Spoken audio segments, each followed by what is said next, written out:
जब वेदांत एग्ज़ाम देकर निकल रहा था, अपना क्वेश्चन पेपर हाथ में लेके, तब क्या रिएक्शन था? सर मैं बायो से शुरू करता हूँ, बायो, केमिस्ट्री, फिज़िक्स। सर मैं एंड में मैं फिज़िक्स पे था, बट सर फिज़िक्स बहुत लेंदी थी, बहुत डिफ़िकल्ट लगा, ऐसा लगा ये पेपर तो कभी देखा ही नहीं, सुना ही नहीं, क्या क्वेश्चन है पता नहीं। तो सर मैं जब निकल रहा था तब मुझे लगा कि शायद जो एक्सपेक्टेड मार्क्स थे, जो एक्सपेक्टेड कॉलेज है वो तो नहीं मिल पाएगा। सर बहुत डिजेक्टेड सा फ़ील हो रहा था कि 2 साल की जो मेहनत है, वो ऐसे ही चली गई शायद, मतलब बस समझा ही नहीं कि क्यों क्वेश्चन सॉल्व नहीं हुए मुझसे। सर मैं कोशिश करता है कि मैक्सिमम टाइम में जो आज पढ़ाया है वही रिवाइज़ वही पढूँ। सर क्योंकि जब हम घर आते हैं क्लास से तो ही मुझे लगता है कि घर पे जब हम खुद से पढ़ेंगे नहीं, तो टॉपिक रिटेन नहीं होता है, वो समझेगा नहीं। क्लास 12th में जब हम होते हैं, तो हमें दोनों चीज़ें मेंटेन करनी होती है। एक बोर्ड्स भी मेंटेन करना होता है, एक हमें हमारा नीट का एग्ज़ाम भी मेंटेन करना होता है। दोनों चीज़ों को मेंटेन करने में बहुत ज़्यादा एनर्जी तो जाती है, बट ये रहता है कि आपको स्टडी सेम करना है। स्टिल एग्ज़ाम्स दोनों डिफरेंट है, एक ऑब्जेक्टिव है, एक सब्जेक्टिव है। दोनों की तैयारी एक साथ कैसे करते हो? तो हेलो मेरे नीट स्पॉट के वासियों, भाई लोग क्या हाल है यार तुम लोगों के?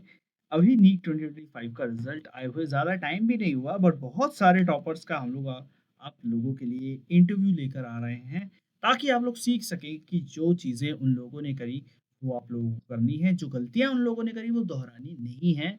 ये सारी चीज़ें आप लोगों को ध्यान में रखनी है। प्लस जो सारे टॉपर्स हैं जो अपना एक्सपीरियंस आप लोगों को बता रहे हैं, सबसे पहले तो उनको कॉन्ग्रेचुलेट कर दो कमेंट सेक्शन में। और दूसरी बात, कॉन्ग्रेचुलेशंस के साथ साथ उनकी जितनी भी तुम्हारी स्ट्रैटेजीज़ वगैरह हैं, वो सारी स्ट्रैटेजीज़ आप लोग अपने लिए सीख लो, ताकि आप लोगों को बाद में काम आए। और आज हमारे साथ जो मौजूद हैं हमारे पॉडकास्ट पर, हमारे मेड टॉक सीज़न 3 के इस एपिसोड में, वो एक ऐसे व्यक्तित्व हैं, जिन्होंने ग्रुप स्टडीज़ करी हैं अपने कई सारे मित्रों के साथ, और झुंड में ये लोग अब सीधा मेडिकल कॉलेज में पहुँचने वाले हैं। मैं तो सोच रहा हूँ भाई साहब इन लोगों के सीनियर्स के बारे में, जो इनके साथ इंटरैक्ट करेंगे आगे चल के। तो वो तो ख़ैर ये लोग बाद में देखेंगे, बट फ़िलहाल इनका स्वागत करते हैं और जानते हैं इनकी नीट की जर्नी, प्लस किस तरह से आप लोग अपनी नीट की जर्नी को कर सकते हो, इनकी जर्नी को एक स्टैंडर्ड मान के। तो वेदांत, आपका बहुत-बहुत स्वागत है मेड टॉक सीज़न 3 के एपिसोड पे। आप कैसे हैं? Thank you sir, thank you sir. Sir मैं बहुत अच्छा हूँ। तो यार आप? वेदांत, मैं भी बहुत बढ़िया हूँ यार। बड़े दिनों बाद किसी ने ये बात पूछी है, बहुत बढ़िया हूँ मैं। तुम ये बताओ कि जब नीट का रिज़ल्ट आया, तो एक ऐसा बटरफ्लाइज़ थी क्योंकि हर जगह एक अफ़वाह सी फैली हुई थी कि यार रैंक नीचे आएगी, रैंक नीचे आएगी, रैंक नीचे आएगी। कितनी नीचे आएगी बहुत ज़्यादा किसी को आइडिया नहीं था, क्योंकि हर किसी को रिज़ल्ट पे ही जाना था। तो जब फाइनली रैंक और मार्क्स मिले, कैसा लगा एक बार को? सर बहुत बढ़िया लगा। सर पहले तो ऐसा था कि जो सबसे क्लोज़ेस्ट रैंक प्रेडिक्टर था, वो भी 1000 के अराउंड कह रहे थे और बहुत सारे रैंक प्रेडिक्टर्स तो 5000 के बियॉन्ड भी कह रहे थे। तो थोड़ा डर था कि पता नहीं बाकी लोगों ने कितना अच्छा किया है, क्या हुआ है। बट सर जब रैंक देखा तब मैं बहुत खुश हो गया। मैं तो सर लिटरली कूदने लग गया, नाचा था। बढ़िया, बहुत बढ़िया। अच्छा लगा सर। बढ़िया, तो मतलब रैंक यार बहुत, मतलब 500 के अंदर रैंक आ जाना, 300 के अंदर रैंक है यार। 500 या 300 की बात ही नहीं है, मतलब एकदम ऐसी रैंक है कि आप अगर कोई भी और एम्स दिल्ली को छोड़कर अगर कोई और कॉलेज में जाना चाहते हो, आराम से जा सकते हो, कोई दिक्कत नहीं है उसमें। तो अभी आपका एम क्या है, मतलब कि कौन-सा कॉलेज आप एम कर रहे हो?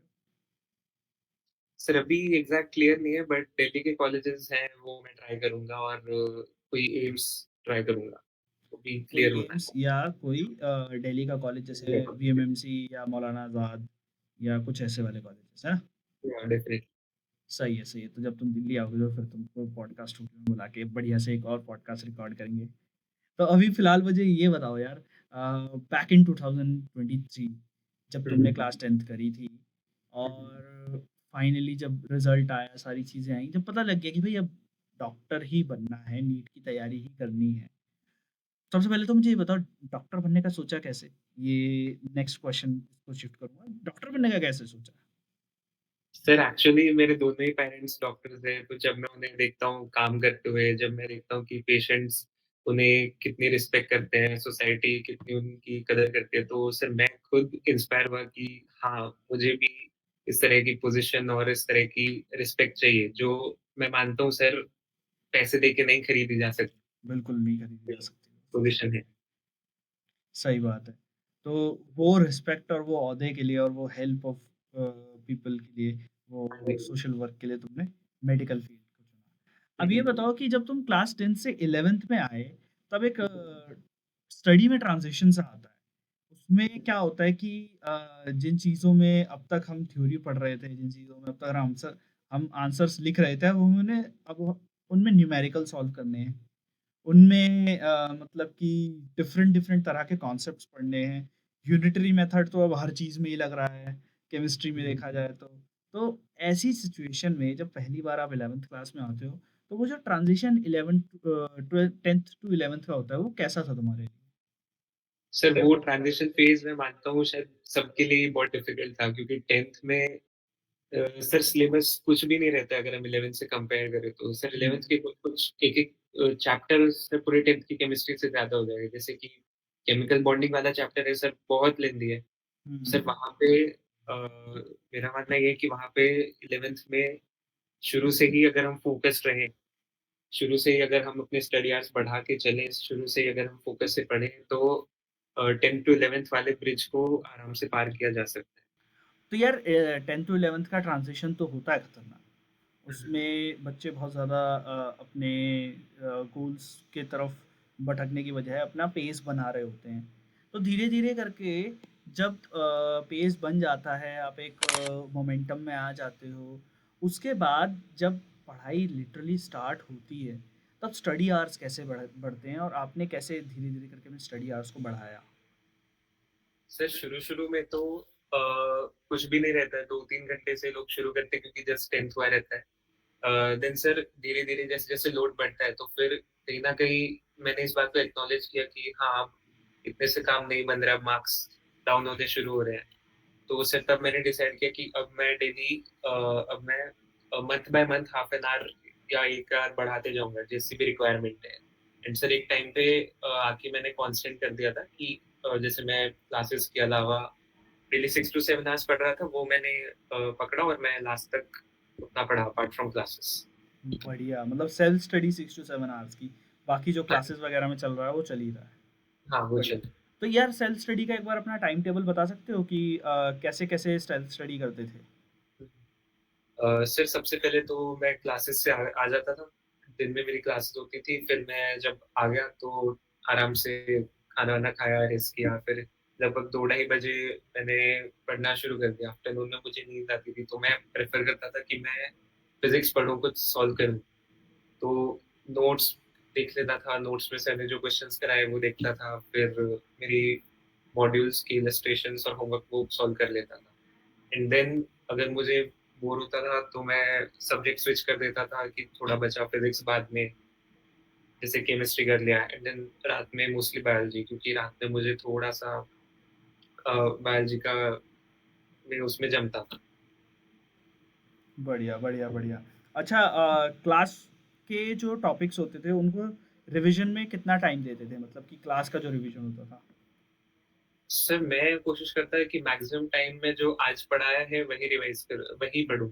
सर क्योंकि जब हम घर आते हैं क्लास से तो ही मुझे लगता है कि घर पे जब हम खुद से पढ़ेंगे नहीं, तो टॉपिक रिटेन नहीं होता है, वो समझेगा नहीं। और अगर वो रिटेन हो गया अच्छे से समझ में आ गया तो बाद में रिवाइज़ करने को भी वो ईज़ी जाता है। अच्छा तुम एक बार बता रहे थे कि ऑर्गेनिक केमिस्ट्री और नहीं इनऑर्गेनिक केमिस्ट्री और कुछ ऐसे टॉपिक्स होते हैं जिनको अगर आपने नहीं पढ़ा तो फिर बाद में पढ़ने का कोई फ़ायदा नहीं होता क्योंकि वो रिटेन नहीं होंगे फिर। तो हाँ, उन टॉपिक्स के बारे में ज़रा बताओ कौन-कौन से टॉपिक्स पे अभी से ध्यान देना बहुत ज़्यादा ज़रूरी है? हाँ, तो सर 11th में तो ऐसे बहुत सारे टॉपिक्स हैं जो आपका बेस बनाते हैं। सर स्पेशली केमिस्ट्री में periodic table, chemical bonding definitely बहुत इम्पोर्टेंट, पूरा ऑर्गेनिक केमिस्ट्री हुँ। 11th का, फिज़िकल केमिस्ट्री में मोल कॉन्सेप्ट वो भी बहुत इम्पोर्टेंट है। फिज़िक्स में sir basic kinematics, NLM, work energy part, ये बेसिक्स है इनके बहुत सारे यूज़ आपको आगे 12th में भी आएँगे। तो इन टॉपिक्स को करना थोड़ा-सा सर इम्पोर्टेंट है समय से। अच्छा मुझे एक बात बताओ कि आपका स्टडी आवर्स का हमने देख लिया। But hmm. स्टार्टिंग से ही क्या आपने क्वेश्चंस को सॉल्व करना शुरू कर दिया था या फिर पहले थ्योरी करना शुरू किया फिर उसके 1 आध महीने बाद सोचा कि चलो क्वेश्चंस पे हाथ-वाथ मारा जाए? कैसे करते थे? सर मैं घर आता था एंड जो भी आज पढ़ा है मैं कोशिश करता कि आज का जो टॉपिक है वो मैं रिटेन कर लूँ, समझ जाऊँ कि क्या है। एंड सर जैसे ही मुझे लगता है मुझे थोड़ा बहुत आ गया देन मैं कुछ सीधा क्वेश्चंस पे जंप करता था क्योंकि बिना क्वेश्चन सॉल्व किए उसका एप्लीकेशन प्रॉपर नहीं हो पाएगा। बढ़िया, बढ़िया, बढ़िया। कितने क्वेश्चन स्टार्टिंग्स में करते थे तुम? सर स्टार्टिंग में तो उतना ही जितना होमवर्क मिलता था शायद दिन के 100 क्वेश्चंस दैट्स हुँ, इट। मतलब मोस्टली कॉन्सेप्ट लर्निंग का काम था। सही बात, सही बात, सही बात। स्टार्टिंग के 100 क्वेश्चन और एंड एंड तक आते हुए कितने कर रहे थे आप क्वेश्चंस? सर नीट के लास्ट महीने पे मैं दिन के लगभग 800 प्लस क्वेश्चंस तो कर रहा था सर। भाई साहब डर जाएँगे बच्चे। बट नीट के एंड में आते-आते ये वाला जो है पेज हाँ। बना था 8x हो गया था, पूरा का पूरा। बढ़िया। बट यार वेदांत एक चीज़ होती है कि स्टार्टिंग में बहुत ज़्यादा मोटिवेशन होता है, हम लोग पढ़ते रहते हैं, हम लोग बहुत सारी चीज़ें जो है वो एक्सप्लोर करते रहते हैं।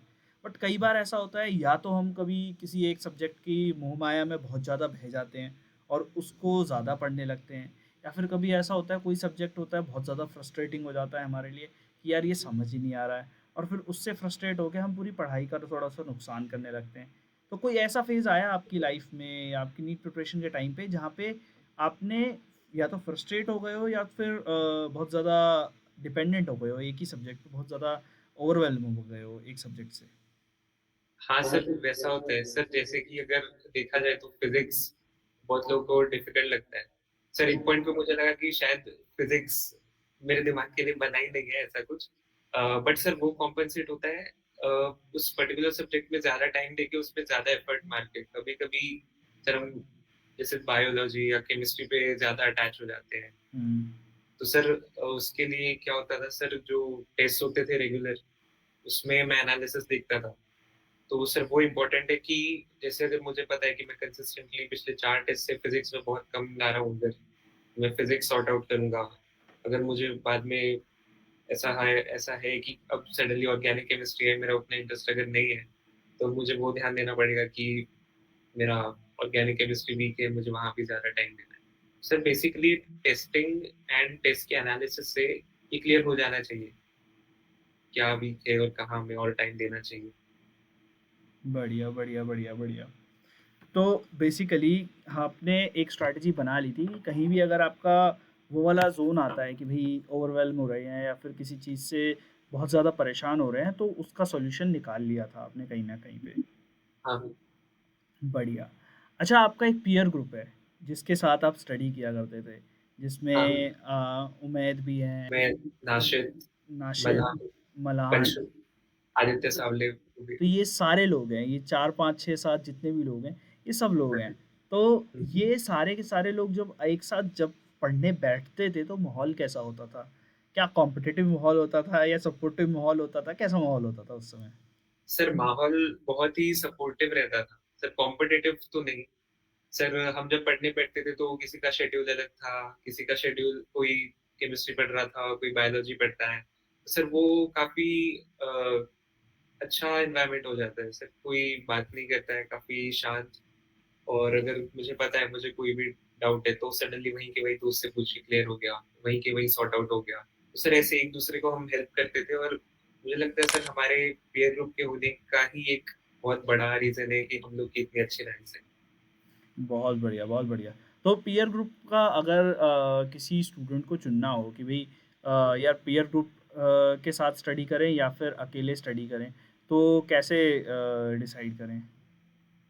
सर मेरा मानना है कि अगर आपका पीयर ग्रुप अच्छा है, सपोर्टिव है, तो आप डेफिनिटली पीयर ग्रुप के साथ स्टडी कर सकते हैं। बट अगर आपको लगता है कि आपके पीयर ग्रुप में कुछ लोग हैं जो अलग-अलग डायरेक्शंस में जा रहे हैं या कुछ फोकस नहीं है, तो डेफिनिटली सेल्फ स्टडी बेटर है। क्योंकि सर कभी आप पीयर ग्रुप में रहते हैं तो आपको कभी-कभी लगता है कि ओह! मेरा दोस्त तो ज़्यादा देर पढ़ता है मुझसे, शायद मुझे भी उतनी देर पढ़ना चाहिए। मेरे बाकी दोस्त तो ये रिसोर्स यूज़ कर रहे हैं, मैं ही यूज़ नहीं कर रहा हूँ। तो सर वो भी एक बात होती है। बढ़िया। अब मुझे ये बताओ यार वेदांत कि क्लास 12th में जब हम होते हैं, तो हमें दोनों चीज़ें मेंटेन करनी होती है। एक बोर्ड्स भी मेंटेन करना होता है, एक हमें हमारा नीट का एग्ज़ाम भी मेंटेन करना होता है। दोनों चीज़ों को मेंटेन करने में बहुत ज़्यादा एनर्जी तो जाती है, बट ये रहता है कि आपको स्टडी सेम करना है। स्टिल एग्ज़ाम्स दोनों डिफरेंट-डिफरेंट है, एक ऑब्जेक्टिव है, एक सब्जेक्टिव है।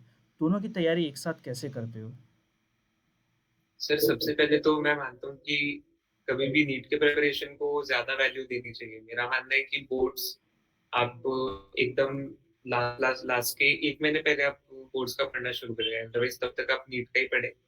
और सर मेरा मानना है कि जब तक आप बोर्ड्स के फेज़ तक आते हैं, तब तक आप कॉन्सेप्चुअली क्लियर हैं, फिज़िक्स, केमिस्ट्री, बायोलॉजी तीनों में।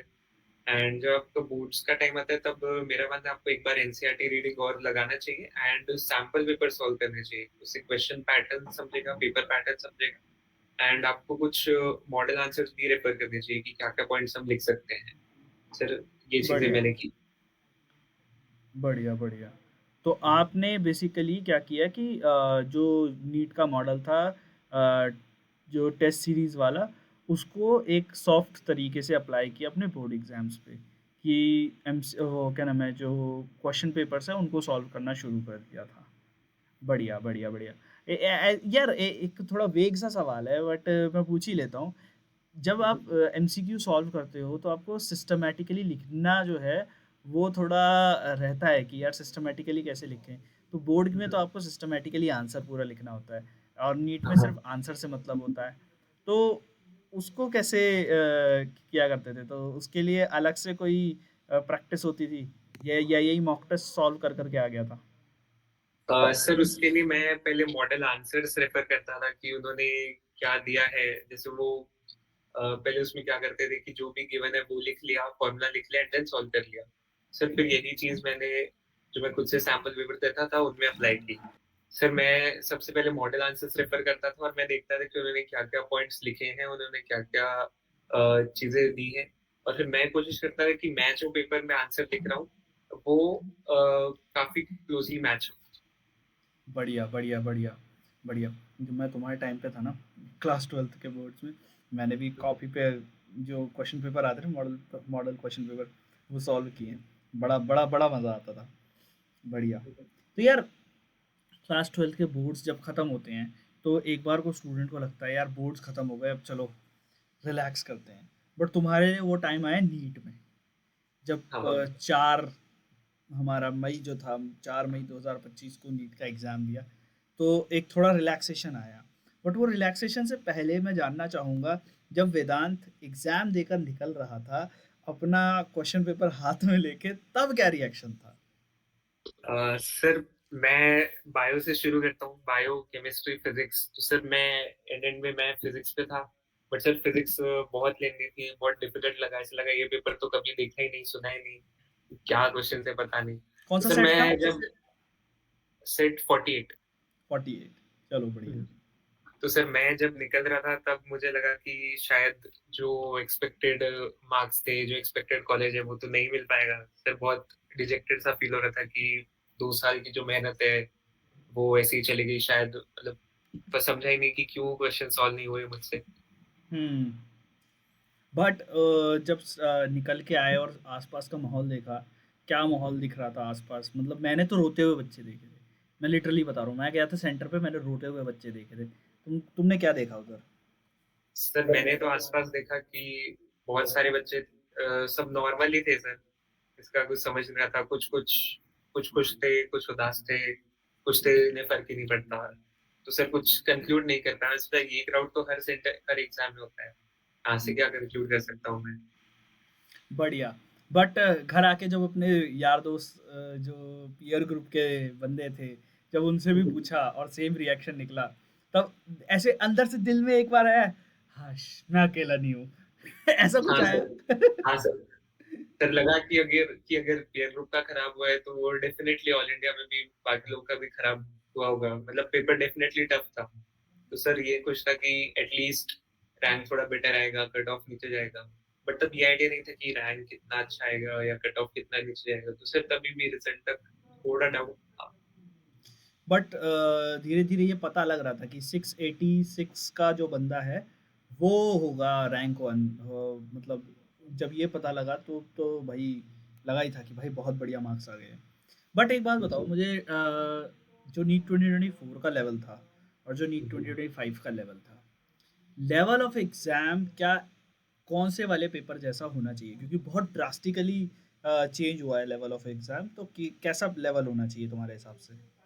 सर मेरे हिसाब से अगर दोनों में से कोई एक चूज करना है तो सर डेफिनेटली नीट 25 लेवल का होना चाहिए सर, क्योंकि ये वाला जो एग्जाम था, जहाँ तक मैंने नोटिस किया सर, ये वाला एग्जाम था खुद का काम और कंपोजर मेंटेन करने का। सर जो बच्चे पेपर देख के पैनिक हो गए थे उनका ज्यादा खराब हुआ था।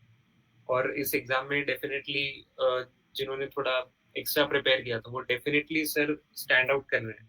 हम्म। तो सही सर सही कहीं ना बात। कहीं मेरिट बेस्ड सिलेक्शन तो यही पेपर सपोर्ट करता है। सही बात, सही बात। वो 2024 जैसा बवाल नहीं चाहिए किसी को भी।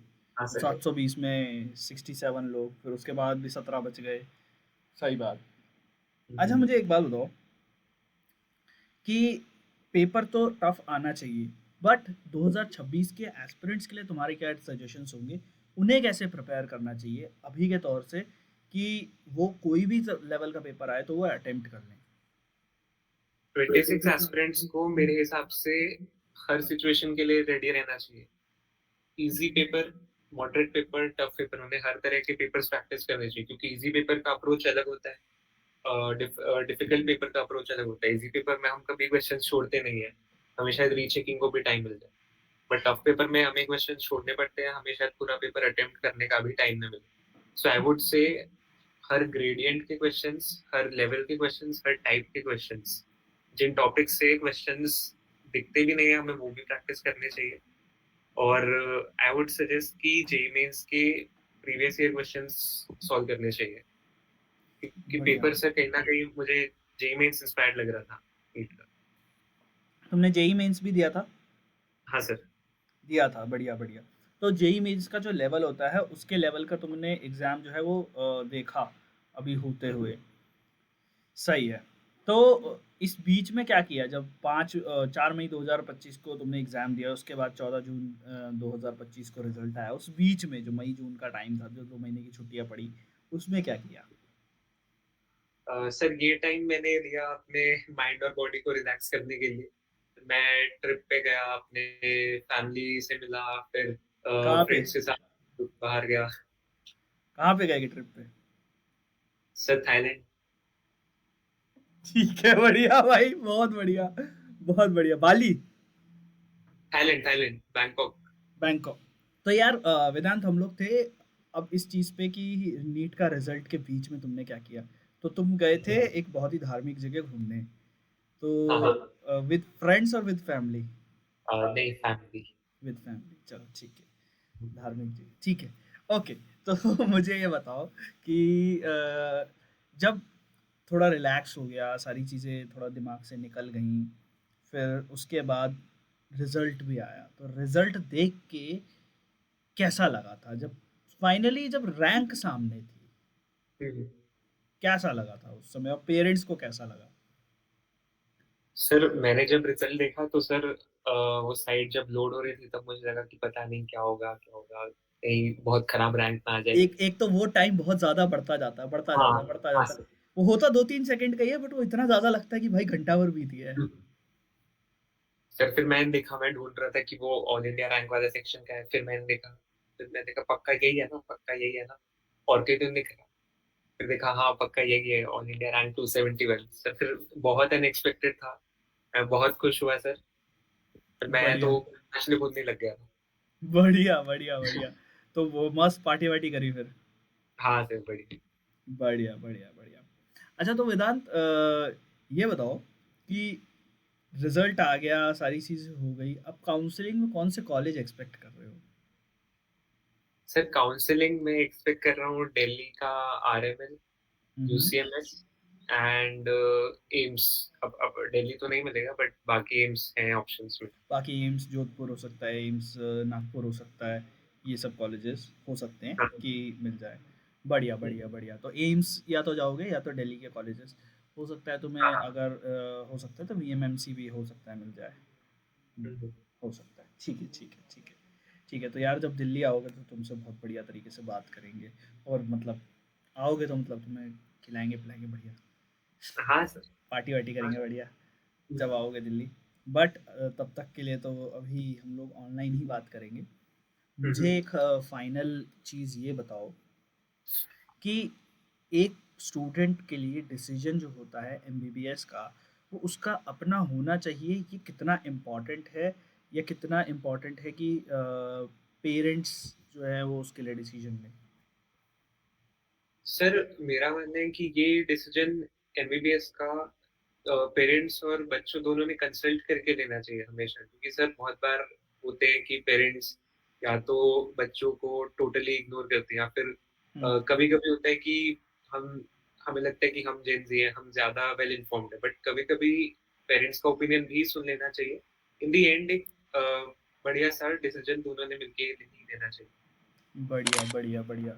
तो यार वेदांत बहुत-बहुत शुक्रिया आपने हमारे साथ जो भी इन्फॉर्मेशन साझा करी और अभी के लिए अगर आप कोई एडवाइस करना चाहो अपने आने वाले जूनियर्स को जो कि नीट 2026 का एग्ज़ाम देंगे और 27 का एग्ज़ाम देंगे, क्या होगी वो एडवाइस? मैं अपने जूनियर्स को एक ही एडवाइस देना चाहूँगा कि अभी आप जिस भी स्टेज पे हैं, अभी आपकी जैसी भी प्रिपरेशन है या जो भी आपने लेट्स से पहले 11th में या जो भी आप जेंडर्स कर चुके हैं, अ, मेरे हिसाब से अभी आपको पूरा फोकस होना चाहिए कि आप कंसिस्टेंटली विथ डिसिप्लिन एंड तक पढ़ें। नीट के जस्ट 1 दिन पहले तक आपको कंटिन्यूअसली पढ़ना है। That is the most important. तो मुझे लगता है कंसिस्टेंसी और डिसिप्लिन ही सबसे बड़ी चीज़ है नीट का एग्ज़ाम क्लियर करने में। बढ़िया, बढ़िया, बढ़िया। Thank you Vedant, thank you very much. Hopefully हम लोग वेदांत और क्या नाम है क्या ना उम्मीद उम्मेद और म हार। मल्हार सबको एक साथ लेकर आएँ। मेरे को अभी नाम याद नहीं है बट ठीक है, देख रहे हो? हाँ, मैं अभी नाम एकदम रट के आऊँगा और फिर मैं एक साथ सबको लेकर आऊँगा। सारे जितने भी भाई हैं अपने, सबको लेकर आके एक पॉडकास्ट उन लोगों के साथ तब करूँगा। ठीक है? तो Vedant, are you interested in that? या सर डेफिनिटली। डेफिनेटली।